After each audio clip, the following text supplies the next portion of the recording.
on an all-new Dr. Phil. She says her fiancé I love him so much. You're in love with somebody that you've never met? is stuck in Egypt. I sold my car and sent him $7,000. She's even selling her house. This is a scam. She has a realtor who's saying, don't do this. And it closes in 2 days. The clock is ticking. We sent a crew to Cairo to find the love of her life. Let's do it. Have a good show, everybody. Here we go. This is a safe place to talk about hard things. Stand by. We'll count you down. Today's going to be a changing day in your life. 5, 4. I am not giving up on you.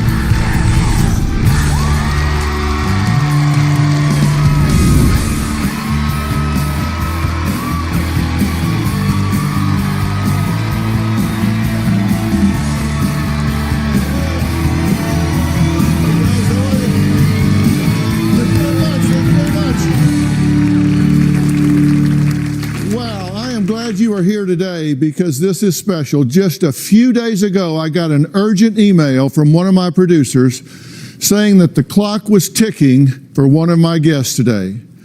I had to step in because we are just hours away from this sweet 69-year-old woman, Patsy, losing everything she has, and I mean everything. This is the video submission she sent to the show. Take a look. John is the man that I am madly in love with, and I want to marry him. And he's madly in love with me and wants to marry me. And my family's against it, but only because they don't know him. Just because we met online doesn't make him any less of a man. He's so sweet, kind-hearted, Catholic, so he doesn't curse, he doesn't run around, he doesn't smoke, he doesn't drink, he doesn't gamble, and he's stuck in Cairo, and I wanted to send him the money to come home on so that we could be married. Well, Patsy's sister Linda and niece Karen say Patsy is being scammed by, you guessed it, Catfish, who is stealing her heart and not some, but all of her money. Now, Patsy has been sending thousands of dollars to this online love of her life, John Robert Crush. Now, according to her family, Patsy picked out a diamond ring, a wedding dress, sold her car, and has gone into major credit card debt, all for John, a man she has never even met in person. But it gets worse. Now John has convinced Patsy to sell her house and give him some of the proceeds of the sale to help him get to the U.S. from Egypt so they can marry and have the millions of dollars coming to him and live happily ever after. Now, it was interestingly enough, Patsy's real estate agent, Cyril, who contacted Linda concerned that the house was closing in just 2 days from today, and that even he thought her sister was being catfished. Linda immediately contacted me to see if there was any way I could stop her sister Patsy from making the biggest mistake of her life. My sister Patsy met this man named John on an internet dating website, and she told me he was from Egypt. Patsy told me that John was going to come to the United States and buy her a house and a car. I told her it was a scam, and she got real upset, told me I didn't want her to be happy, that she had met the man of her dreams, and to just butt out of her business. They don't do phone conversations. They don't even do FaceTime. All they do is text. Patsy's excuse for that is technology in Egypt is not the same as it is here in the U.S. I'm surprised that Patsy would fall for this kind of scam. Growing up, we always looked to her as being the smart one of the family. Within 3 months of her meeting John, she started sending him money. Patsy sold her car, and she sent him about $7,000. Was it your idea to sell your car? He did ask me to do that. John has asked my sister to buy $8,000 worth of gift cards. She's done that numerous times for different amounts. Patsy gave John access to a credit card. Now, John would withdraw $8,000 from the credit card, deposited it back like he was paying her back, and then immediately take it out again. Her bank called her and told her it was a scam. John has racked up $50,000 worth of debt on credit cards that Patsy can't pay. In the 8 months that they've known each other, I believe Patsy's given John between $70,000 and $75,000. Patsy needs to realize at this point she's getting played. Patsy is living off of $1,900 a month. My sister right now only has about $200 left in her savings account. Patsy was broke, but she's still trying to find ways to send him money. Look, Patsy is about to lose the one thing she has left, and that's her home. And Linda is afraid her sister will end up homeless and on the street. I didn't know that Patsy was selling her house until last week. I want to sell my house to help John pay off his bills and have the airfare to come home. Patsy's real estate agent called me. He realized that she's being scammed, and he's been trying to convince her John is not real. John did not ask me to sell my house. This was what I thought of If Patsy sells this house, she's going to be homeless. the day we close. The money is wired into my account. I will send John the $20,000 that he needs, and during those 2 or 3 days, I will stay in a motel. When he comes to the States, he'll have his $1 million paycheck, and it's the only way I would sell my house. When John takes the house, he'll stop talking to her. There's nothing else she can send him. She has no other assets. Linda, I'm glad you wrote in. I was desperate. I don't know how to convince her that this is a scam. You've seen me deal with these situations in the past, right? Many times. I even told her in the first or second conversations I had about this, anybody that's ever seen the Dr. Phil show knows this is a scam. She has a realtor who's saying, don't do this. There's just no way to stop it. Yeah, well, we'll see about that. What we want to do is protect the money. That's the Exactly. thing, right? Because if she loses this, that's a lot of money to her. That's everything, right? That's everything. And That's so everything. the idea is to stop that. And I'm going to tell you, I'm not done till we have this shut down. I'm just going to tell you that right now. Somehow. You're my last hope, and it really is. In some way. All right, look. Patsy says she has never felt love like this before, and she wants her family to just butt out of her personal business. Take a look. I never thought about computer dating, but one day I stumbled across this website and I thought, well, I'll just give it a try. I ran across John's picture. That smile just broke my heart. It was love at first sight. I was head over heels. We texted every day for 2 or 3 months. Eventually, I just knew that this was the one. John is romantic, thoughtful, kind, just everything I ever dreamed of. I never knew I was craving love until I met John. He writes me poetry. His texts are romantic. A doctor can save my life. A lawyer can defend my life. But only you can give me a meaningful life. I love you. I just think about him and I can tear up because I love him so much. John and I only talked maybe 5 times. Now I'm in Texas. He's in Cairo, and it was just a long-distance, staticky mess. The only things I could make out were, I love you, baby. I miss you, baby. All we do now is text 20 times a day. Linda is very negative. When I told her that I had met John on a website, she said, oh, hell no. She said, he can be anybody. He may even be a woman, for all you know. I wish Linda and my family would just let me live my life. And if they don't approve of who I've chosen, they can just go on about their business and stay out of mine.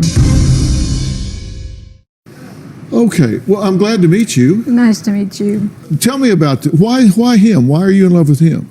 My first marriage, I got married right before I was 18, and I got divorced at 21. This would be my second marriage. Really? And yes, So you've been single, you got divorced, you've been single for like 50 years? 50 years. I never wanted Well, don't another- rush into it. I, It's been 50 years?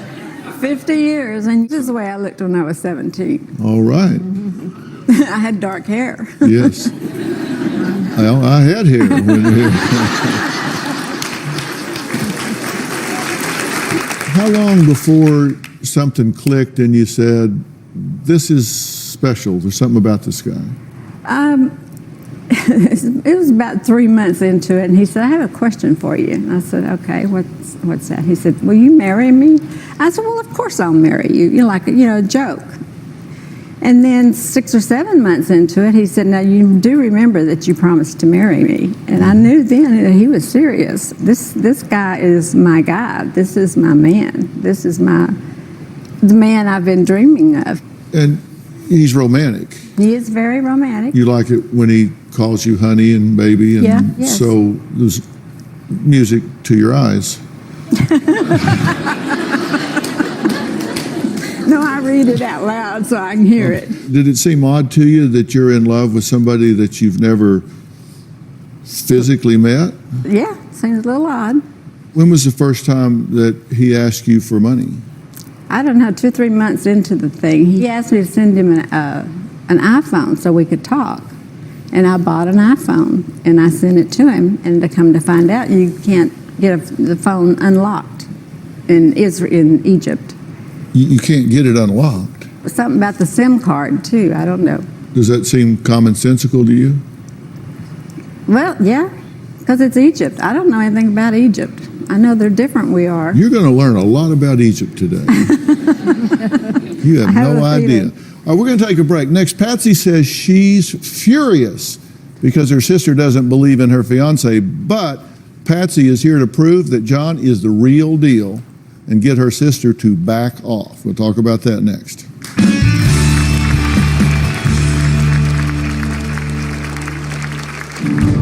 John deposited money into my account, then asked me to buy gift cards. The next day, the deposit was reversed, and he said he didn't know anything about it. I'm probably about $50,000 in debt from fraudulent charges.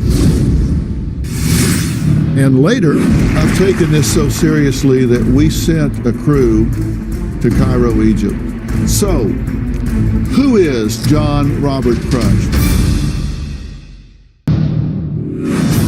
Patsy called me and asked me if I would give her $8,000 to send to John. I told her, hell no, he's not getting not $1 of my money.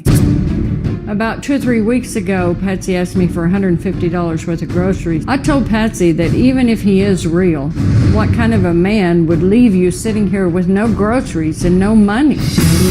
Patsy said that John knows that she can take care of herself, but in reality, if I'm having to pay for her groceries, she's not able to take care of herself. Well, Linda is extremely worried about her sister Patsy, who is just hours away from being homeless because she's sending money to a man she met online named John.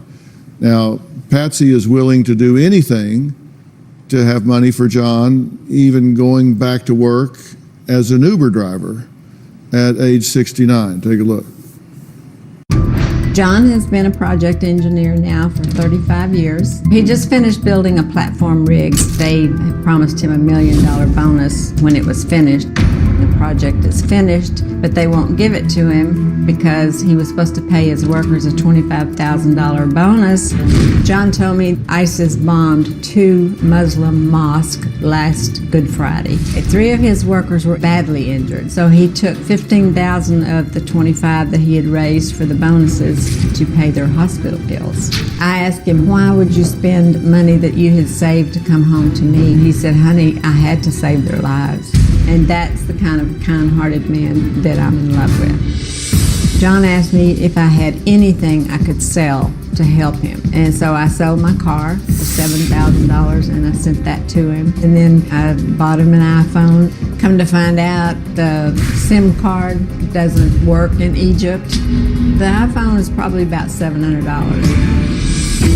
John deposited money into my account from Egypt, then asked me to buy gift cards that he could use to pay off his workers. The next day, the deposit was reversed, and he said he didn't know anything about it. I'm probably about $50,000 in debt from fraudulent charges. I don't think John understands American banking. So far, in terms of the money that you say you've sent to him, you said you sent him $1,000 from your savings, and credit card debt has gotten up close to $50,000, right? And $7,000 from your car. You've paid motel and internet bills and an iPhone, $140 for shipping. You gave access to your bank account, and you said it got wiped out with fraudulent. Well, they closed it because of the deposits being reversed. They thought you were being scammed. Yeah, they thought so. Okay, so they thought it was being scammed, and you're selling your home, and you're going to make over $100,000 out of that, some of which you want to use to pay off John's debt to the Muslims. Mm-hmm. And so your total is going to wind up like $58,000 plus dollars, right? Yeah, And you said you sent him gift cards. iTunes cards. He said he uses those to give to his workers to pay off. $8,000 worth of iTunes cards? Well, yeah, he's got 300 workers, and he has to pay them. And And he's With paying them in iTunes iTunes? cards? not all of them. Has he pressured you to sell your house? No. He asked me if there, at one time, do you have anything that you can sell? And I sold my car and sent him $7,000. There are some things that I found suspicious about him. Yeah, that might raise red flags for people. He has a heavy French accent, right? Mm-hmm. But yet he lived in the U.S. until he was 12. And I know I'm not sure that's a fact. He was born in Paris. Sometime in there, they came to the States, and when he was 12 years old, and they were in the States, and his father died of a heart attack. and that's when he moved to Paris to live with his uncle. Yes, Okay, and he went to the University of Paris where he got his engineering degree. right. And he has poor grammar English-wise. Yes, he does. But it's hard to talk to him on the phone because the reception is really poor. Oh, the reception's Terrible. staticky. Yeah. Yeah, so you damn sure can't video chat. Right. There's not enough bandwidth for that. Yeah. He says he works on oil rigs, but he builds bridges. He builds anything that anybody wants built. He's an engineer. And he won't tell you what company he works for? I asked him what company is paying him, and he said Abu Dhabi is paying me. I don't know if he meant the government of Abu Dhabi had hired him to build this platform rig, or that's what he said. He's told you, because I've read the text, don't talk to your family, don't tell them you're sending me money, don't tell them what we're doing. Because I've told him how they act about it. And so he's like, don't tell them anything. Just, it's none of their business. Did that worry you? That he said that? Yeah. No. It worried me because I know that the number one tool of an abuser is isolation. They're going to take advantage of somebody, they're going to abuse them in any way. First thing they do is isolate them, get them to cut off ties with friends, family, church, community, isolate them. So only person talking to them is them. Why is it anybody else's business what I'm doing with my life? He told you not to come to Dr. Phil, right? He did not want me to come to Dr. Phil. He didn't want me talking about him. And I wish I'd listened to him, too. Patsy's niece says Patsy needs to wake up. John is not real and he's not going to marry her. Well, let's add the niece to the conversation next.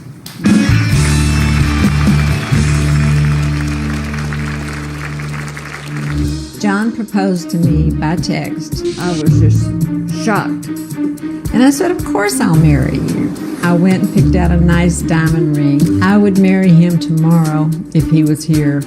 I would. And later, I have your phone right here. You can text him right now and say, we're going to hand him this, a ticket from Cairo to Houston.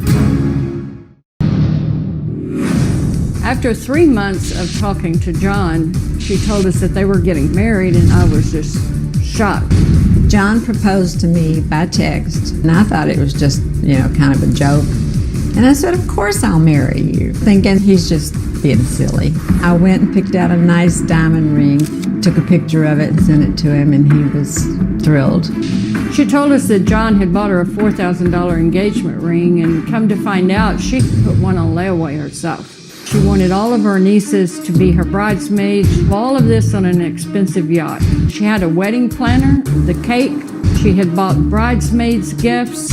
She lost all the money she put down on the wedding. Then he proposed again several months later, and I was very serious about him at that point, and I said yes, of course. I haven't done anything about a venue or a dress or anything because I want to wait until he's here. It's our marriage, it's not just my marriage. I would marry him tomorrow if he was here. I would. Well, Patsy's niece Karen says all compassion is gone for her aunt. Take a look. My Aunt Patsy is head over heels over a guy she's never met. I really got suspicious when she stated that he is in Cairo, Egypt. She told me that he writes her incredible love letters and she thinks it's so cute because he mixes his words up. No, that's because he's using a translation app. I've watched enough Dr. Phil shows to see so many scams. I asked her to get me a passport photo. She refused. She wouldn't let me run a background check. She wants this fairy tale so bad that she's willing to compromise everything, even her common sense. I seriously do hope Dr. Phil can help my aunt, but at this point, I feel like she is just lonely and very desperate for attention. Well, joining us now is Karen via Polycom. And Karen, you said you've lost all compassion for her, but the truth is you want her to be safe. You don't want her to be taken advantage of any more than she already has, if you believe that she has been taken advantage of, right? There is no doubt that she's been taken advantage of. Everyone is so worried about her that they're sick. Well, we're going to talk about that. And, you said he spent a lot of money taking care of his workers, some of whom were injured when there was the ISIS bombed 2 mosques in Cairo over the Easter Good Friday time there, right? Right. And did you read much about those bombings? No, I saw them in the newspaper, that they were in the newspaper, but I didn't read it. I did research looking for attacks in Cairo at the time, and I searched the Egyptian newspaper, the world newspapers. I searched everywhere, and there were no attacks on any mosque in Cairo in or around Easter. Really? That didn't happen. You didn't read that in the newspaper because it didn't happen. I guess he told me he was in the newspaper. If there weren't any bombings, then there weren't any injuries, so there's nothing to pay off before he can come home. That's true, too. There were no bombings. Okay. Okay, well, let's just put that aside for a minute, okay? Yes. Now, he is an engineer because you said he's built bridges, he's built oil rigs. Over there, of course, these big structures, people can be killed if they're not built properly, so you have to have an engineering degree, which he got from the University of Paris. Right. Well, we researched the University of Paris, and I talked to them. It's no longer an institution. In May of 1968, it was reorganized into 13 different schools, and it offers 4 different faculties: medicine, law, theology, and arts. The conclusion is they do not offer an engineering degree. They never have offered an engineering degree. And he's never been a student at the University of Paris. Ever. Period. Okay. Look, I've found someone who has heard of John Crush before. After the break.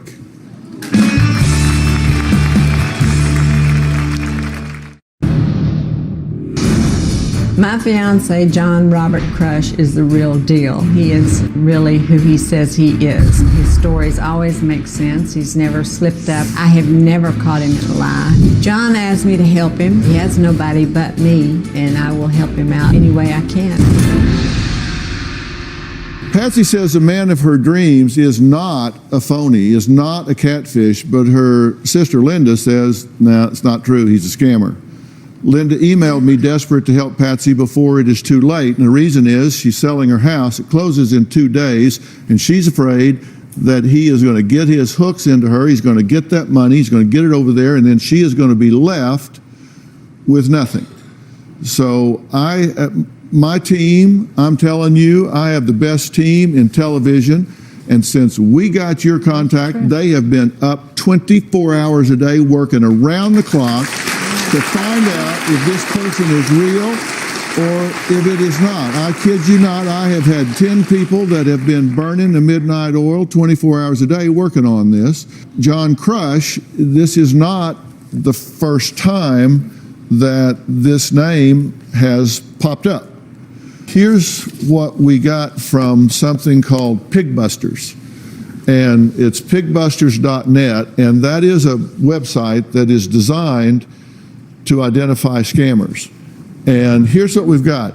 The email for him is johncrush001 at, and I've put asterisks there just to protect, I don't think he deserves it, but nonetheless, .com. Garden City, Cairo, Egypt, correct? Right. Okay. Now, this was not written to you. This was written to somebody else. Okay. And I just noticed Garden City, Egypt, my love, honey, I promise to pay you back your money. Honey, the hotel manage have not released my passport. My love, honey, honey, my love. Over here, same address, honest and God-fearing man. Over here, same address. This is Friday, May 17th of 2013. Much people appreciate love, but yet we have to go the extra mile to get this great status. Forgive my manners. My name is John, an engineer of international repute. I deal basically with oil platforms. Honey, same address. John, honey, my love, honey, baby, oil platforms, same address. Different women, time and time again. There's a phone number that he's given you, and the number is a subscriber of a free app. It does not attach to a service provider or a physical address. It's difficult to trace. The online search shows that it is an app that is used by scammers.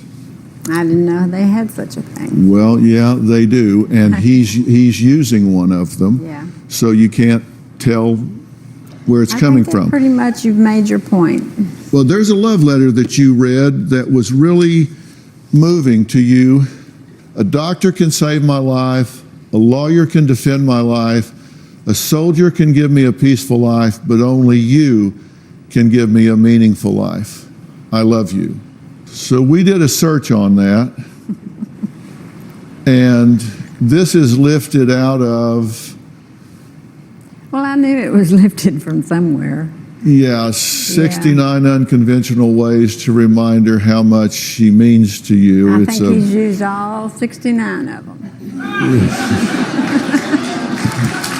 Yeah. Next. You notice the broken English that's there? Mm-hmm. They don't fix it on purpose. I'll tell you why after the break.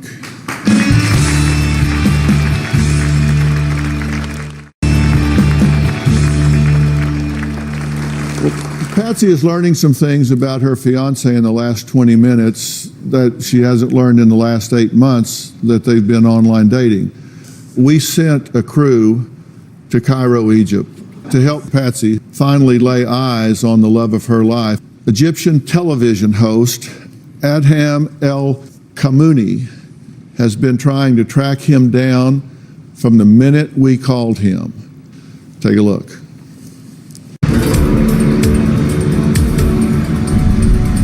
Dr. Phil, we're in the heart of Cairo. We're going inside immigration now to see if John Robert Crush ever stepped foot in this country.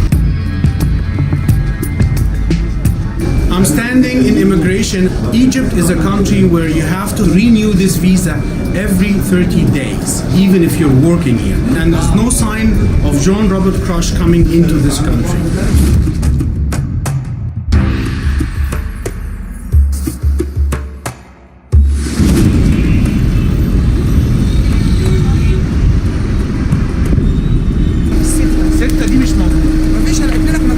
You just said number 6 Ahmad Raghib Street, which is that street, does not exist.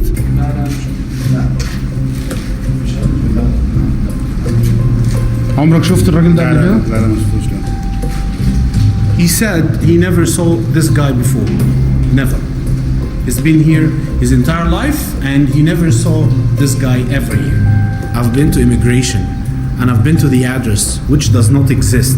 There's no such thing as 6 Ahmad Raghib. Those people here next to me assure me that this guy they never saw. There's no John Crush there. He's never checked in there, not the last 30 days, not ever. There's never been anybody by that name in Cairo.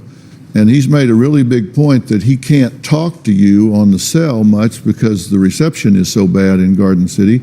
And he certainly can't get on FaceTime with you. I'm right now FaceTiming to Garden City, to the gentleman that was just on that videotape.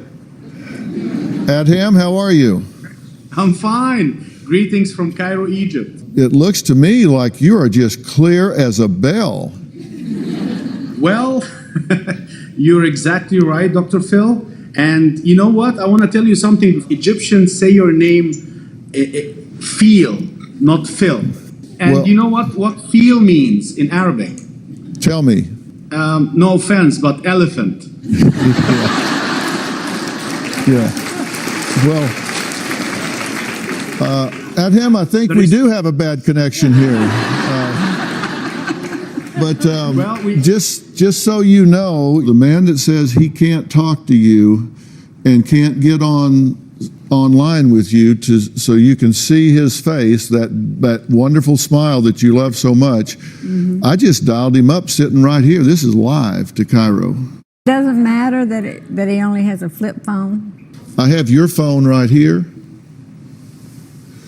You can text him, and Adham is happy to go and film him call you right now so we'll know that it's him.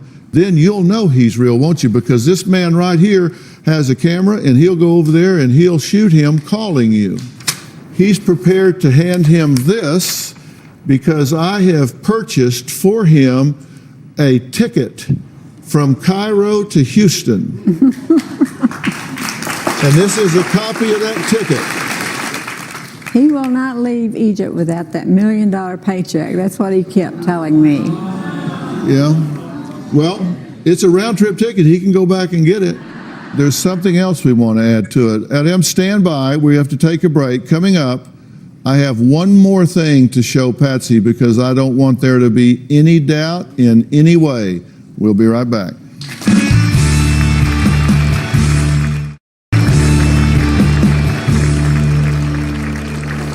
Well, the clock is ticking. Linda emailed me asking for my help immediately to send a wake-up call to Patsy before she becomes homeless. Patsy, I get that it's hard to wrap your head around this. You just said maybe he's not an engineer. You haven't fully grasped this yet. There is no he. They stole that picture off of the internet. This man right here that you're looking at did nothing wrong. This man is not a scammer here. This man's a victim. We're showing the photo so he knows these images are being used as part of a scam. So, who is John Robert Crush? What Patsy knows is that his date of birth was December 22nd, and it would be 1947 because she says he's 69 years old. She thinks that he's born in the U.S. or France, that his dad died and moved to Paris with an uncle when he was 12. We did a U.S. background check. There are 21 people that came up named John Crush. There was one actually named John Robert Crush. However, he died in 1929 in Indiana, date of birth 1858. Not him. So we did a worldwide check. We checked around the globe. There were multiple results for John Crush, not from this century. The conclusion? John Robert Crush does not exist anywhere on planet Earth. Not in the United States, not in Europe, not in Germany, not in Russia, not in Africa, not in Cairo.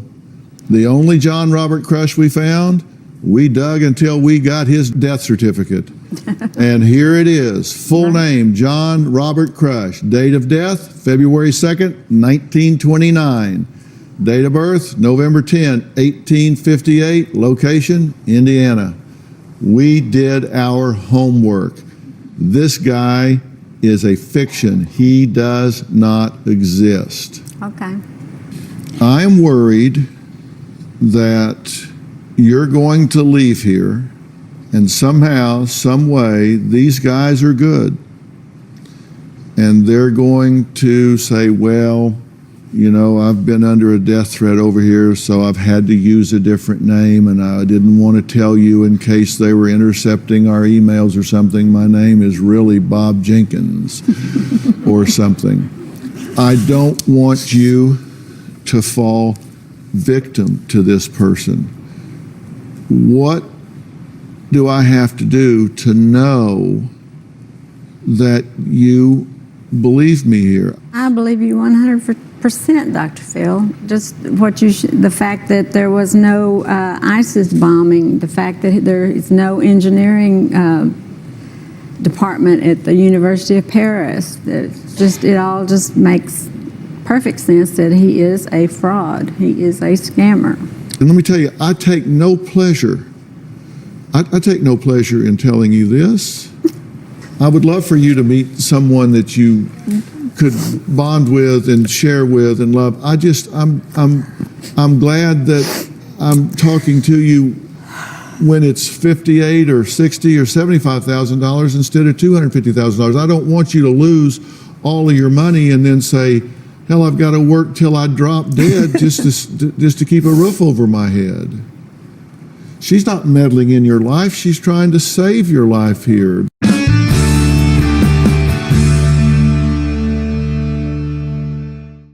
In March of this year, you said, wow. And I let him convince me that was...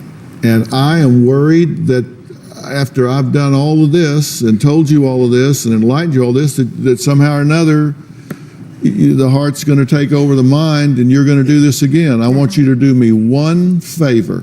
Yes, sir. What's that? You're going to close on your house. I'm not selling my house.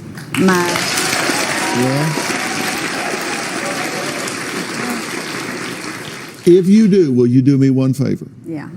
Will you put the proceeds of that house, the equity, the money of that house, into a bank account that requires 2 signatures to take it out? Yes. Now, I'm not asking much. I'm just asking, will you just, where it takes 2 signatures to get it out so he can't isolate you and he can't get to that money without going through her, because I'd hate to have to go through her. And she's my little sister. I want to thank all of my guests today, and a special thanks to Egyptian television host Adham El Kamouni.